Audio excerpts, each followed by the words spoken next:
والصلاة والسلام عليك يا حبيب الله، والصلاة والسلام عليك يا رحمة العالمين، والصلاة والسلام عليك يا رحمة الله الشريف.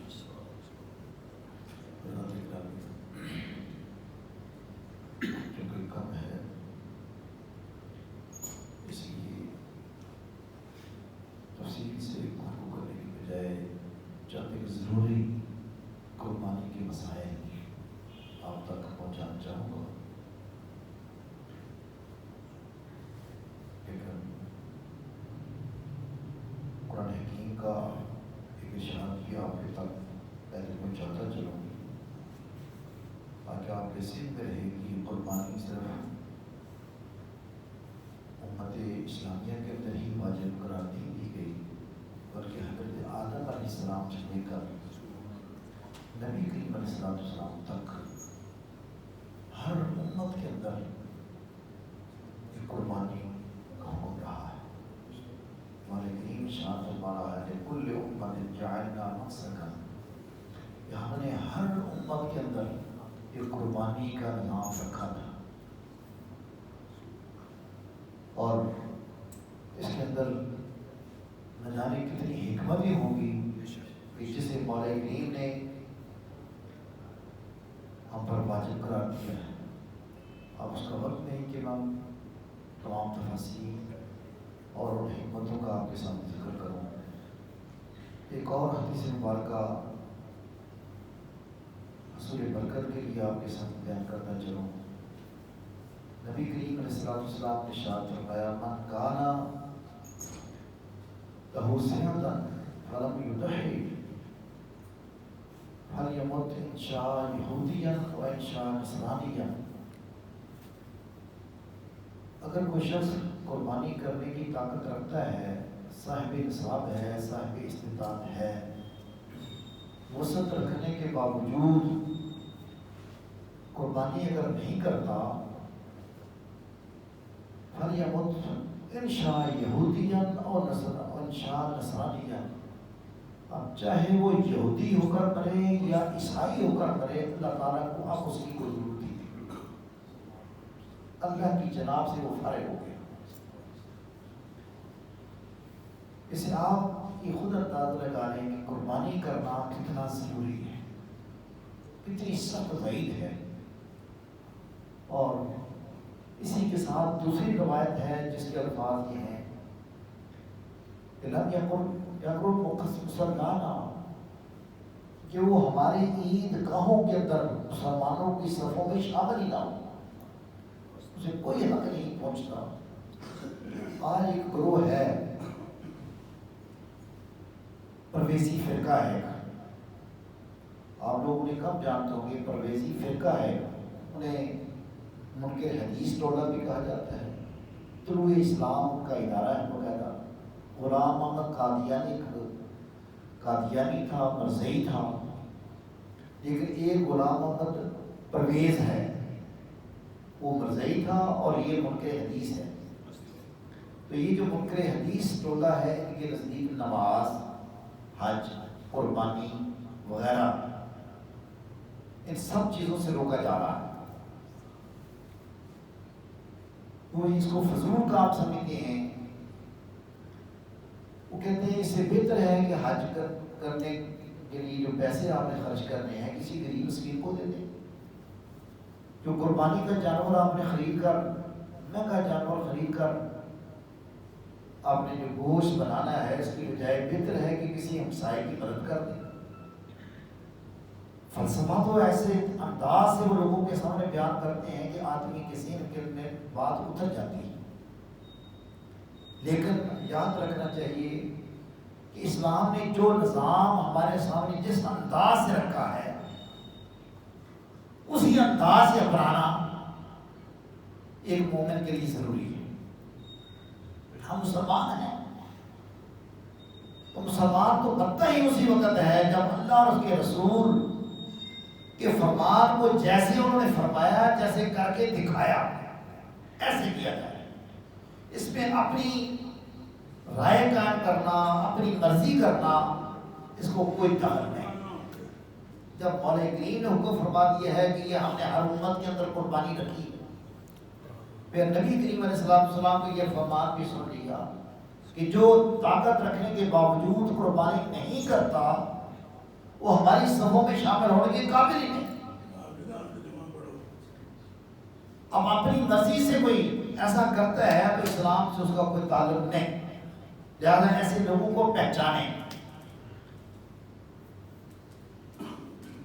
اور اگر کوئی شخص قربانی کا جانور ذبح کرنے کی بجائے وہ پیسے خرچ کر دیتا ہے تو اس کے پیسے بھی قبول نہیں ہوں گے، وہ خیرات بھی قبول نہیں ہوں گے، کیونکہ وہ اللہ اور اس کے رسول کی مرضی سے ہٹ کر وہ کام کر رہا ہے۔ لہذا جس طرح سے ہمیں حکم ملا ہے ہمارا کام ہے کہ اسی کے مطابق ہم عمل کریں۔ اب اس کے بارے میں اور کافی ساری احادیث مبارکہ ہیں جو کئی بار آپ سن چکے ہیں۔ ایک اور حدیث مبارکہ آپ تک پہنچا دوں تاکہ اس کے ذمن میں ایک اور بات میں کرنا چاہ رہا تھا وہ بھی آپ کے ذہن میں آ جائے۔ نبی کریم علیہ السلام کا یہ بھی فرمان ہے اذبحوا وحایاکم فإنہا نسرات مطایاکم، کہ قربانی کے جانور کو موٹا تازہ کر کے اچھا سا جانور ہو اللہ کی راہ میں قربان کیا کرو، کیونکہ یہ قربانی کا جانور جہاں تمہارے گناہ چڑھتے ہیں اس کی وجہ سے آپ کو معلوم ہونا چاہیے کہ اس کے ایک ایک بال قربانی کے جانور کے جسم پر جتنے بال ہیں ہر بال کے برابر اس کو نیکی ملتی ہے، اور خون کا جو ایک ایک قطرہ زمین پر گرتا ہے اس ایک ایک قطرے کے بدلے میں گناہ چڑھتے ہیں۔ گویا نامہ اعمال میں نیکیوں کا اضافہ بھی ہوگا اور دوسری طرف اتنے ہی گناہ پر چڑھ جائیں گے۔ تو حکم جو ہے اچھے سے سچ جانور، لیکن یہاں ایک چیز جو دیکھنے میں آتی ہے اس کی طرف بھی توجہ دلانا ضروری سمجھتا ہوں۔ اخلاص شرط ہے، کوئی جانور دیں بڑی قربانی میں شامل ہو چھوٹی قربانی میں شامل ہو، اخلاص شرط ہے۔ صرف اخلاص کیا ہے کہ اللہ کی رضا کے لیے کرنا ہے، ریاکاری اور دکھاوے سے بچنا ہے۔ ایک شخص جتنی اس کی طاقت ہے اس طاقت کے مطابق قربانی کرے، اسے کم بھی قربانی نہ کرے، محض کاروائی بھی نہ کرے۔ کوئی دبلا پتلا کوئی جانور لے کے طاقت ہے اس کے اندر، لیکن طاقت کے باوجود وہ اپنی استطاعت سے کم کا کوئی جانور لے کر قربان کر دیتا ہے، تو ایسی قربانی کی اللہ تعالیٰ کو کوئی ضرورت نہیں۔ تو اللہ پر احسان نہ چڑھا، اللہ کی راہ میں جو چیز بھی دینی ہے، جو مال بھی خرچ کرنا ہے، وہ طیب بھی ہو، حلال بھی ہو اور اچھا بھی ہو، اس سے تم خود پسند کرو۔ اسی طرح دکھاوے سے بھی بچنا ہے، یہ بھی نہ ہو کہ تم لوگوں کے اندر اپنے ڈنکے بجانے کے لیے، شہرت حاصل کرنے کے لیے تم ایسا جانور خریدو جس کا مقصد یہ ہے کہ لوگوں کے اندر میرا چچا فلاں چودھری صاحب نے، فلاں صاحب نے ایسا جانور قربانی کیا ہے کہ علاقے میں کسی نے ایسی قربانی نہیں دی۔ نیٹ پہ اس کی تصویریں چڑھا رہے ہیں، تو ریاکاری اور دکھاوے کے حوالے سے یہ آپ کو معلوم ہونا چاہیے کہ ایسا علم، ایسی سخاوت، ایسی شہادت بھی اللہ کو قبول نہیں، ایسی قربانی کی اللہ تعالیٰ کو کوئی ضرورت نہیں۔ اپنی استطاعت کے مطابق کریں، لوگوں کے دکھاوے کے مطابق کے لیے یہ کام ہرگز نہ کریں۔ آپ نے دیکھا کہ یہ جو صدقہ فطر ہوتا ہے، صدقہ فطر پہلے یہ موضوع نہیں، لیکن میں آپ کو ایک بات سمجھانا چاہ رہا ہوں۔ صدقہ فطر کے مختلف نصاب ہیں۔ ایک بڑا امیر آدمی ہے، اس کے لیے ہے کہ وہ کشمش دے، 2 کلو کشمش دے، بڑا امیر آدمی ہے، چودھری آدمی ہے، اس کے لیے وہ صاحب ہوا یا کھجوریں اعلیٰ قسم کی اس فطرانے میں دے، ایک معیار نصاب 2 کلو گندم بھی ہے یا 2.25 کلو گندم کا بھی اس کا ذکر آتا ہے، وہ دے۔ اب ہم نے آج تک یہی دیکھا ہے کہ علاقے کا ایک غریب شخص وہ بھی 2 کلو گندم دے رہا ہے، اور چودھری صاحب بھی، وزیر اعظم صاحب بھی، اور رکن اسمبلی صاحب بھی، علاقے کے چیئرمین بھی اور فیکٹری کے مالک بھی 2 کلو گندم دے رہے ہیں۔ ادھر کشمش نہیں دیتی، ادھر 2 کلو کھجور نہیں دیں گے۔ اس کی وجہ یہ ہے کہ اس کو دیکھے گا کون؟ اس لیے کوشش کرتے ہیں کہ ہم بھی کوئی 2 کلو گندم ہی وہی دیں۔ غریب بھی کوئی دے رہا ہے اور امیر بھی کوئی دے رہا ہے، حالانکہ وہاں اللہ پاک نے نصاب رکھے ہیں مختلف، تو وہاں تو ایسے لوگ فرق نہیں کرتے، یا تو ادھر بھی فرق کیا کرے، لیکن جب قربانی کا وقت آتا ہے تو پھر یا تو وہ بھی چودھری صاحب بھی بڑی قربانی میں شامل ہو جائے گا، غریب تو شامل ہو رہا ہے کیونکہ اس کی تو طاقت ہی نہیں ہے بیچارے کی، لیکن ادھر وہ توہین سمجھتا ہے اپنی۔ اب اس کے مقابلے میں وہ پھر ایسا جانور خریدے گا تاکہ لوگوں کو بتایا جائے کہ دیکھیں جناب میں نے 2 لاکھ کا بچڑا دیا ہے، بکرا بھی لیا 2 لاکھ کا۔ اللہ کو آپ کے پیسوں کی ضرورت نہیں، لن ینال اللہ لحومها ولا دماؤها ولکن ینالہ التقوی منکم۔ اللہ تعالیٰ فرماتا ہے اللہ تعالیٰ کو نہ تمہارے خون کی ضرورت ہے، نہ تمہارے قربانی کی گوشت کی ضرورت ہے، اسے جو چیز پوچھتی ہے وہ تمہارے دلوں کا تقوی اخلاص ہے۔ اخلاص کے ساتھ جو کرنا ہے وہ کرو، دکھاوے کے لیے یہ کام نہیں کرنا۔ لہذا اپنی طاقت سے کم بھی نہ کرے اور اپنی طاقت سے بڑھ کر میں دکھاوے کے لیے نہ کرے، وہ عمل آپ کا ضائع ہو جائے گا، وہ قربانی آپ کی قبول نہیں ہوگی۔ تو یہ ایک دو باتیں تھی ضروری جو آپ تک پہنچانی تھی۔ اب ایک دو ضروری مسائل جو آپ تک میں پہنچانا چاہ رہا ہوں کہ قربانی کے لیے یہ ذہن میں رکھیں کہ ہر صاحب نصاب پر قربانی عقل مند ہو، بالغ ہو، چھوٹے بچے پر نہیں۔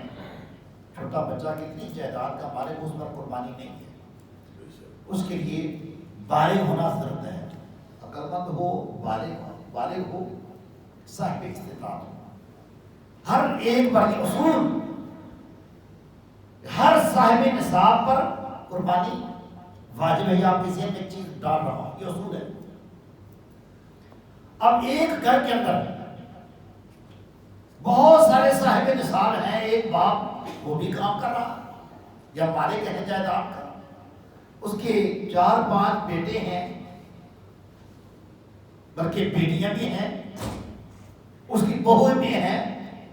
اگر سارے اپنی اپنی جگہ پہ صاحب نصاب ہیں، الگ الگ نصاب کے مالک ہیں، آپ کا بیٹا بھی کما رہا ہے اور صاحب نصاب ہے، آپ کی بیٹی کما رہی ہے صاحب نصاب ہے، آپ کی بہو کما رہی ہے صاحب نصاب ہے، تو پھر ایسی صورت میں صرف ایک ہی قربانی سب کی طرف سے نہیں ہوگی، سب پر جتنے افراد صاحب نصاب ہوں گے سب پر الگ الگ قربانی کرنا واجب ہوگا۔ یہ ذہن کے اندر رکھیں، سوائے ان کے کہ جن کے چھوٹے بچے ہیں، بچیاں ہیں، بیوی ہے جو کماتی نہیں، صاحب نصاب نہیں ہے، تو ایسی صورت میں جو گھر کا سربراہ قربانی کرے گا تو سارے بچوں کی طرف سے، اس کی بیوی کی طرف سے، سب کی طرف سے قربانی ہو جائے گی۔ بیوی کے ذہن میں یہ بات نہیں رہنی چاہیے یہ آپ کا کام ہے، اس کو احساس ہی نہ ہونے دیں کہ یہ میں اپنی طرف سے قربانی کر رہا ہوں، یہ نفس ختم کرنے کا نہیں کہ میں اپنی طرف سے قربانی کر رہا ہوں۔ ضرور اس کے ذہن میں بات آئے گی کہ ہر سال جب بھی قربانی کرتے ہیں تو اپنی طرف سے قربانی کرتے ہیں، میری طرف سے قربانی نہیں کرتے. تو یہ قربانی کرتے ہوئے جو لوگ صاحب نصاب نہیں ہیں، زیادہ تر ہمارے گھروں میں وہی عورتیں ہیں کہ جو صاحب نصاب نہیں ہیں،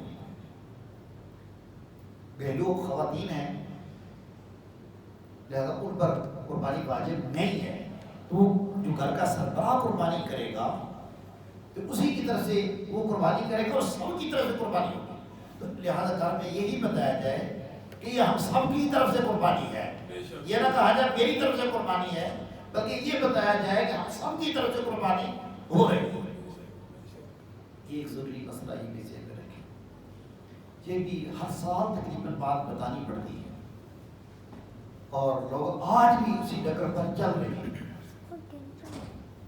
کہ میں تو کسی سے بھی پوچھے وہ کہتے ہیں کہ میں تو بھی والد صاحب فوت ہو گئے تھے یا والدہ فوت ہو گئی تو میں تو ہر سال والد کی طرف سے قربانی کر رہا ہوں.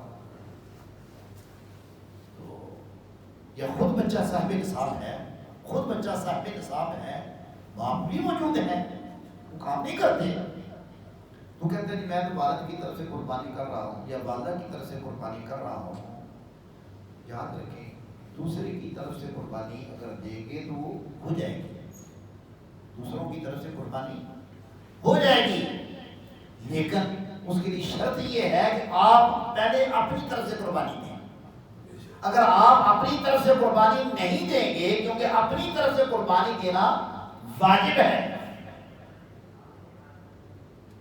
دوسرے کی طرف سے قربانی کرنا نفل ہے. اگر کریں گے کسی کی طرف سے بڑی اچھی بات ہے، ثواب ملے گا. لیکن اگر کسی کی طرف سے قربانی نہیں کریں گے آپ گناہ گار نہیں ہوتے. اگر طاقت ہے کریں، والدین کی طرف سے کریں، نبی کریم علیہ السلام کی طرف سے قربانی کریں، جس کی طرف سے کرنا چاہتے ہیں قربانی کریں. لیکن پہلی شرط یہ ہے کہ وہ اپنی طرف سے پہلے قربانی کریں، کیونکہ وہ آپ کے ذمہ ہے. اگر آپ اپنی طرف سے قربانی نہیں کریں گے، وہ جو دوسرے کی طرف سے آپ نے قربانی کی ہے وہ قربانی قبول نہیں ہوگی. وہ ایسے ہی ہے جیسے آپ فرض نماز چھوڑ دیں اور نفل پڑھنا شروع کر دیں. اگر کوئی فرض کا تارک ہے تو اس کے نفل قبول نہیں. تو ایسی صورت میں اگر آپ دوسروں کی طرف سے کرنا چاہتے ہیں تو دو قربانی کرنی پڑے گی آپ، ایک اپنی طرف سے اور ایک دوسرے کی طرف سے، یا جتنی بھی کرنا چاہتے ہیں کتنی قربانی آپ کریں. اب صاحب نصاب کون ہے؟ صاحب نصاب کے لیے 52.5 تولے چاندی آپ کے پاس اگر موجود ہو، آج کل اس کا رواج نہیں تو نہیں، تو اس کی قیمت جتنی بھی بنتی ہے اتنی قیمت کے پیسے آپ کے پاس ہیں. مجھے صحیح یہ سخت اندازہ تو نہیں ہے کہ 52.5 تولے چاندی کی کتنی قیمت بنتی ہے. فرض کر رہے ہیں کہ اگر 50,000 پہ ہم 52.5 تولے چاندی کی قیمت ہے بازار میں، یا آپ کسی سے پوچھ سکتے ہیں، مجھے نہیں پتا، یہ وہاں مقرر نہیں کر رہا. اگر اتنی قیمت بنتی ہے تو چاندی تو آپ کے پاس اتنی نہیں ہے، لیکن اگر نقد پیسے ہیں اتنے 52.5 تولے چاندی خریدی جا سکتی جن پیسوں میں، اگر نقد پاس پیسے ہیں آپ کے پاس گھر میں اتنے، قرضہ وغیرہ نکال کے کسی کا قرضہ وغیرہ دینا ہے، وہ نکالنے کے بعد اگر آپ کے پاس اتنے پیسے ہیں گھر میں تو آپ صاحب نصاب ہیں، آپ پر قربانی واجب ہے. اب ایک شخص کہتے ہیں کہ 50,000 تو میرے پاس نہیں ہے، میرے پاس تو 30,000 ہے، لیکن گھر میں کچھ سونا بھی پڑا ہوا ہے، کچھ اس کے پاس ضرورت سے زائد چیزیں بھی ہیں، ضرورت سے زائد. ہر شخص کو پتہ ہے اپنے بارے میں یہ میری ضرورت کی چیز ہے یا نہیں. یہ اپنے دل سے فتویٰ لیں، آپ کا دل آپ کو بتائے گا کہ یہ چیز میری ضرورت کی ہے یا نہیں ہے. میں مثال ایک دے رہا ہوں، آج تک 3-3 4-4 موبائل ہیں گھروں میں. اگر میرے پاس اب ایک موبائل ہے وہ تو میری ضرورت ہے، وہ تو ضرورت ہے، اس پر کوئی قربانی نہیں، اس کو شامل نہیں کیا جائے گا. لیکن 2 موبائل ہیں میرے پاس، 3 موبائل ہیں میرے پاس، وہ جو 2 موبائل فالتو رکھے ہوئے ہیں ہماری ضرورت سے زائد ہے، اس کی بھی قیمت لگے گی۔ آپ نے انگوٹھی پہنی ہوئی چاندی کی، وہ آپ کی ضرورت کی چیز نہیں ہے، اس کی قیمت بھی لگے گی۔ تو اسی طرح سے گھر میں کوئی اور چیزیں بھی ہیں جو ضرورت سے زائد آپ کے پاس پڑی ہوئی ہیں، تو ان کی قیمت بھی شامل کریں گے۔ تو سب کی قیمت کو شامل کرنے کے بعد اگر آپ کے پاس اتنے پیسے بن جاتے ہیں جو 52.5 تولے چاندی کی قیمت کے برابر ہو جاتے ہیں، ایسی صورت میں آپ صاحب نصاب ہیں اور آپ پر قربانی کرنا لازمی ہے۔ اس کے لیے 7.5 تولے سونا ہونا یہ بھی شرط نہیں ہوگی، وہ زکوٰۃ کے لیے ہے، کیونکہ اگر 7.5 تولے سونا ہوگا تو اس کی زکوٰۃ بھی اتنی بنے گی نا، اس کی زکوٰۃ بھی اتنی بنے گی۔ تو یہاں اگر 1 تولہ یا 2 تولہ بھی سونا ہوگا اور ساتھ کچھ پیسے بھی ہیں آپ کے پاس، اور اب بالفرض ویسے ہی 50,000 روپے آپ کے پاس ہے، پھر 1 تولہ سونا یا 2 تولہ 3 تولہ سونا بھی ہے، پھر اس کو شامل کرنے کی ضرورت ہی نہیں، کیونکہ آپ صاحب نصاب تو ویسے بھی ہے، پھر ایسی صورت میں اس پر نہیں ہوگی۔ یہ صرف اس صورت میں ہوگا جس صورت میں کچھ پیسے ہیں اور کچھ اور چیزیں ہیں، تو سب کو ملانے کے بعد اگر اتنا نصاب بن جاتا ہے تو ایسی صورت میں آپ کے ذمہ قربانی کرنا لازمی ہے۔ یہ میں نے پچھلے سال کی غالباً بات بتائی تھی، اس 7 قربانیوں والا جو مسلسل ہے نا، کہ 7 قربانیاں پہلے اس کی طرف سے شروع ہیں، جب 7 پوری ہو جائیں گی تو پھر اس کے بعد ہم امی جان کے نام کی شروع کریں گے، جب امی جان کی 7 پوری ہو جائیں گی تو پھر اس کے بعد میں آپ نے شروع کروں گا۔ یہ 7 قربانیوں کا اسلام میں کوئی تصور نہیں ہے۔ نبی کریم علیہ السلام مدینہ شریف میں 10 سال رہے ہیں ہجرت کے بعد، اور ہر سال آپ قربانی کرتے ہیں، گویا پوری زندگی جب تک آپ صاحب نصاب ہیں ہر سال آپ پر قربانی واجب ہے۔ جس طرح سے زکوٰۃ ہر سال ہے آپ پر، اسی طرح جب تک آپ صاحب نصاب ہیں اسی طرح قربانی بھی ہر سال آپ کے ذمہ لازم ہوگا۔ خصی جانور کوئی بھی ہو، یہ دوسرے سے یہ عموماً لوگ پوچھتے ہیں، تو خصی جانور صرف جائز ہی نہیں بلکہ افضل ہے۔ گائے، بھیڑ، بکری، یہ نر مادہ سارے ایک ہی حکم ہے، اونٹ یہ سارے حکم ہیں، افضل یہی ہیں یہ 4۔ ان میں سے کسی بھی قربانی آپ کرنا چاہیں وہ آپ قربانی کر سکتے ہیں۔ یہ بھینس کے حوالے سے آج کا بڑا ایک مسئلہ چل رہا ہے، فیس بک میں بھی یہ چیزیں آ رہی ہیں، اس چیزوں کو لوگ اچھالتے ہیں۔ تو بھینس یا اس کو ہم وہ بھی کہتے ہیں کٹا لیتا ہے، وہ ایک ہی ہے، ان کو دونوں نر مادہ کہہ لینا۔ تو اس کے بارے میں بھی یہ بات عموماً لوگوں کے ذہنوں میں آتی ہے، اور کچھ اختلاف ہے، یاد رکھیں اس کے بارے میں کچھ اختلاف ہے۔ کچھ کہتے ہیں کہ ان کی قربانی جو اس میں اس حکم میں شامل نہیں ہے، گائے والے حکم میں شامل نہیں ہے، لیکن کچھ علماء یہ ہیں کہ وہ کہتے ہیں کہ نہیں، اس کی بھی قربانی کی جا سکتی ہے۔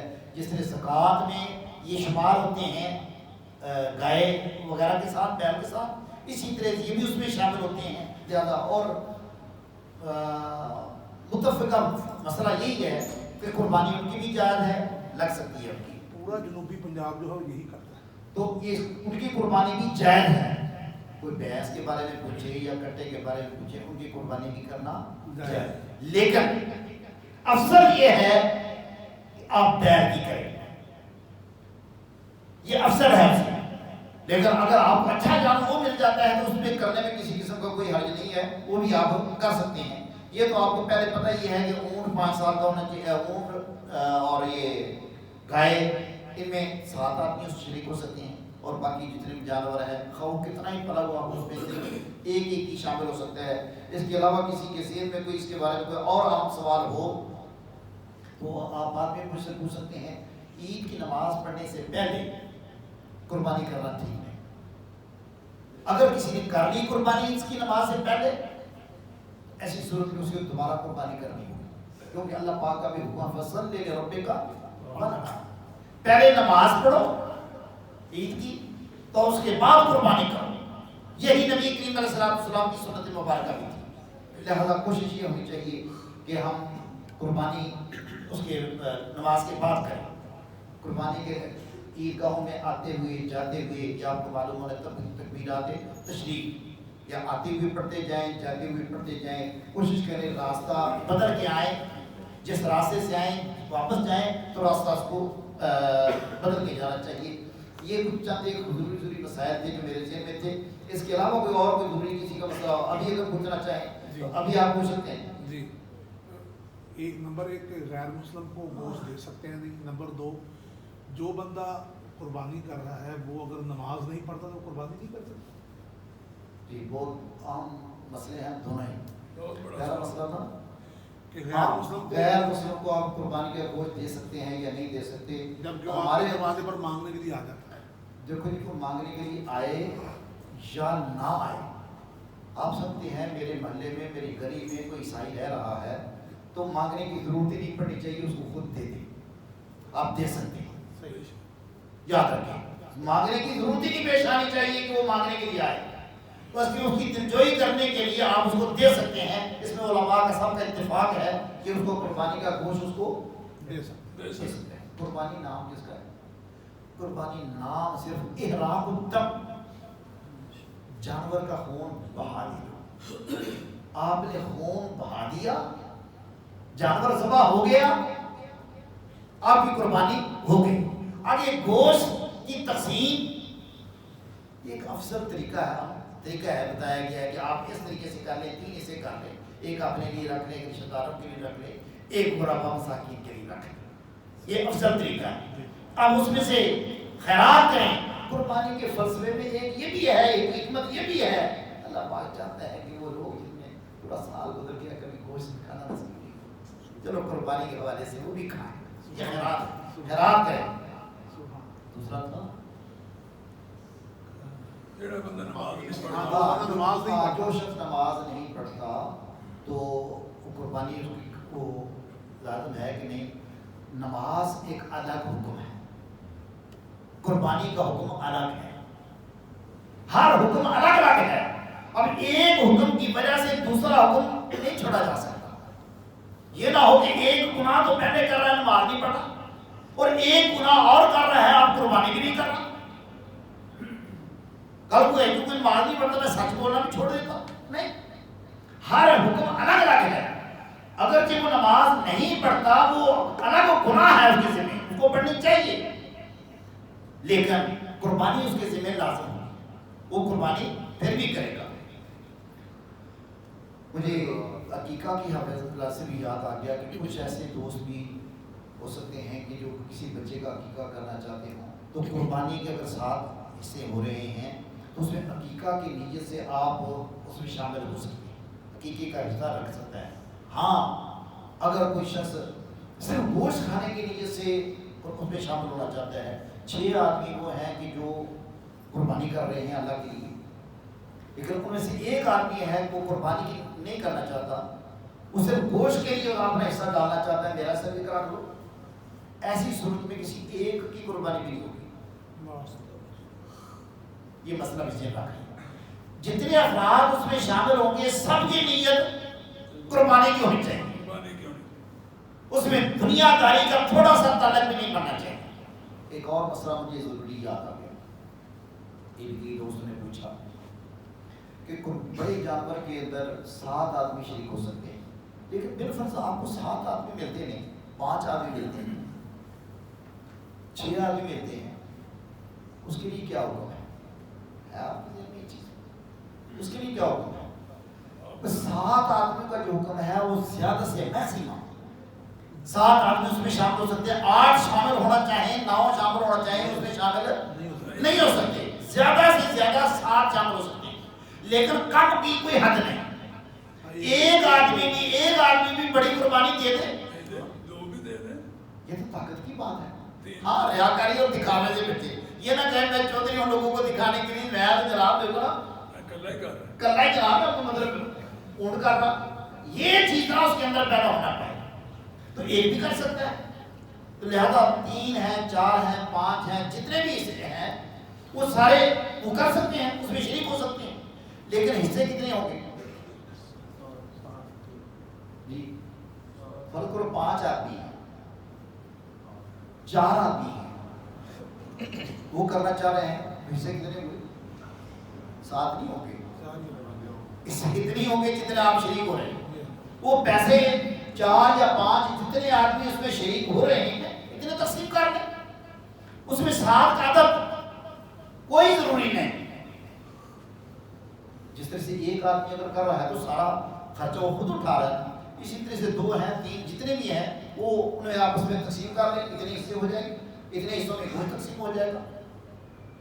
اس کے علاوہ کوئی اور کسی کا اس کو سوال ہو وہ بھی آپ بتا سکتے ہیں. کل انشاءاللہ 6:30 بجے انشاءاللہ 6:30 بجے عید کی نماز کھڑی ہو جائے گی. لہذا کوشش کریں اور عید کی نماز سے پہلے کچھ کھا پی کرنا ہے. جنہوں نے قربانی کرنی, بہتر یہ ہے کہ جنہوں نے قربانی نہیں کرنی وہ بھی نہ کھا کے آئیں. کبھی کبھی ادا کا بھی فیصلہ فائدہ ہو جاتا ہے, ادا کا بھی فیصلہ ہو جاتا ہے, کبھی ادا کا بھی ہو جاتا ہے فیصلہ. کام کوئی معلوم ہونا چاہیے. بات تو میری ختم ہو گئی تھی لیکن میں بتا دوں یہ قربانی ہے کیا. یہ قربانی صرف اور صرف شعار ہے حاجیوں کا. یہ نقطہ آپ کے ذہن میں رہنا چاہیے. یہ قربانی اصل میں حاجیوں کے لیے جو حج کرنے کے لیے چاہتے ہیں. باقی جو لوگ ہیں اس کا غلط مطلب نہ سمجھیں, وہ کہتے وہ بیان کر کے. یہ شعار ہے, علامت ہے کس کی؟ حاجیوں کے لیے, غیر حاجیوں کے لیے نہیں ہے. لیکن نبی کریم علیہ الصلوۃ والسلام نے ہمیں حکم دیا تم بھی کرو. تم حج کر رہے ہو یا نہیں کر رہے ہو, قربانی تم بھی کرو. کیوں؟ سبحان اللہ. کیوں کرو؟ کہ تمہیں وہاں جانا نصیب نہیں ہوا, دوسرے چلے گئے, تم یہیں پہ قربانی کر لو اور بال نہ کٹواؤ, ناخن نہ کٹواؤ, تمہیں بھی ثواب حج کا مل جائے گا, صرف قربانی کا ثواب نہیں ملے گا. ان کا روح اتار لو, ان کی ادا ادھر ہی کر لو. وہ قربانی کر رہے ہیں تم ادھر ہی قربانی کر لو, تمہیں وہاں جانے کا ثواب ادھر ہی مل جائے گا. اللہ تعالیٰ مجھے اور آپ سب کو اس پر عمل کرنے کی توفیق عطا فرمائے. ہمارے